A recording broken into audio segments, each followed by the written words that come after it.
Okay, so this is a little bit on hem stitching, which is a way of securing the edges of your weaving while it's still on the loom. It will still give you a fringe, but you do not need to tie the fringe when your project comes off the loom. So it's really nice when you get all done weaving a project, you can cut it off and you're finished. You don't have to do anything else. So I'm going to just show you a couple of examples here of the front and back of hem stitching. And if you look along the bottom here, you'll see all these groups of threads. They're basically kind of being choked in a sort of way by a thread that's going around them. If we lift this up, this will show you the back, what the back of the hem stitching looks like. It still looks really nice and neat, and you'll see these little angle threads going up, and I'm going to show you how to do that. Very neat looking. This is another example here. You can look right along the bottom and you'll see the yellow groups of warp threads together that have been pulled together with what's called a hem stitch. So let's take a look at how to make that happen. Okay, when you start your project, what you're going to do, if you remember, is to leave a long tail on the first weft thread that you put through. And I like to leave about 4 widths of my weaving. Some places will tell you to leave 3 lengths of weaving. Sometimes I've run out of thread doing that, so I'll usually use 4. So I've got a long tail, and then I'm going to weave about 1 inch of fabric. The key to this is to start your weft in from the edge of the weaving that is your dominant hand. What I want to do is I want to leave this thread, I'm right-handed, so I want this thread, this long thread, to be on the right-hand side of my weaving. It'll just make it a lot easier for you. We're going to zoom in here and hopefully get you a better view. When we hem stitch, we're going to be going angling up, depending on what kind of warp and weft you're using. You'll decide on how big you're going to make your stitches, but as a general rule, they'll look a little tidier and they'll hold a little bit better if you don't do big clumps of them. So in this case, and for the interest of time, I am going to, actually I think I'm just going to do 3. I'm going to go, you'll count up your warp threads and you'll count up your weft threads and over your warp threads. So for us today, I'm going to use 3 warp threads and I'm going to go up 2 rows of weft. So what I'm going to do is I'm going to take my needle, and you don't have to hit this exact every time, just get kind of close. You'll notice I'm taking my needle at an angle. I'm going over, or under, I should say, under 3 warp threads and coming up under 2 weft threads. I'll get this going for you and it'll make a little bit more sense. Now I'm going to take this thread that just came out from under here, I'm going to bring it straight down. Now I'm going to go back to where I started. This time I'm going to go straight across. You're going to go straight across the bottom of your weaving, and I'm going to pull, and you notice I'm making a loop. And you're going to pull that loop nice and tight. You're always going to be starting the same place you just finished. So you can see the space I made right here. I'm going to go in from the top down to that space. I'm going to go over 3 warps, up 2 wefts. So you can see where my needle is placed there. 3 warps and up 2 wefts. And I'm going to pull it all the way through.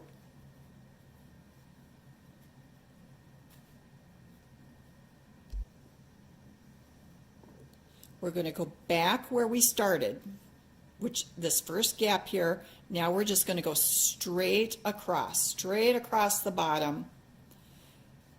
And we want to go on top of this thread. So we're always going to make this loop. And I always tell people, choke those threads.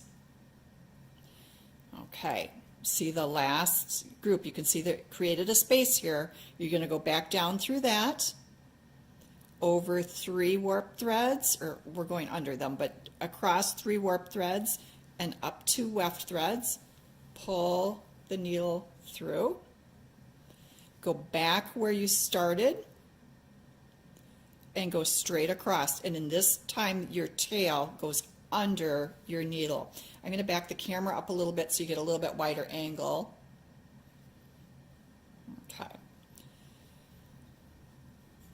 Go down in the space we just made by choking those threads. Go down, over and up. I'm going to leave my needle there so you can see how it's resting in there. Pull it straight through.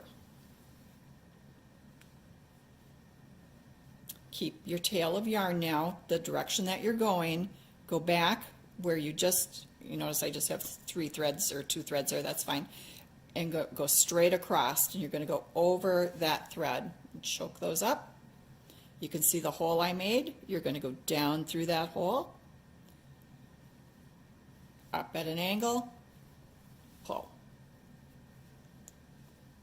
Keep your thread the direction you're going, your tail. I'm going to go back where I started. This time I'm going to go straight across that bottom row of weaving. Okay, and I'll see you at the other end. Okay, and I've come to the other edge, and I just want to show you how to finish off the edge. You can see I have all these nice little groupings. They're nice and neat. I ended up with 4 threads on the edge here, and that's fine. I'm going to go across. You kind of have to fiddle with the edge a little bit. If I can, I'll try to kind of go through that outer thread if I can. Sometimes I can do that, sometimes I can't. If not, sometimes I'll come up in 1 thread short. And then we're going to go back through here. And we're going to do our last little choke there. And then to finish this off, just take your needle back through the edge here and weave it back and forth a few stitches right along the bottom. And you can see I just wove it back and forth a little bit, pull it through, and then you can just snip that edge off.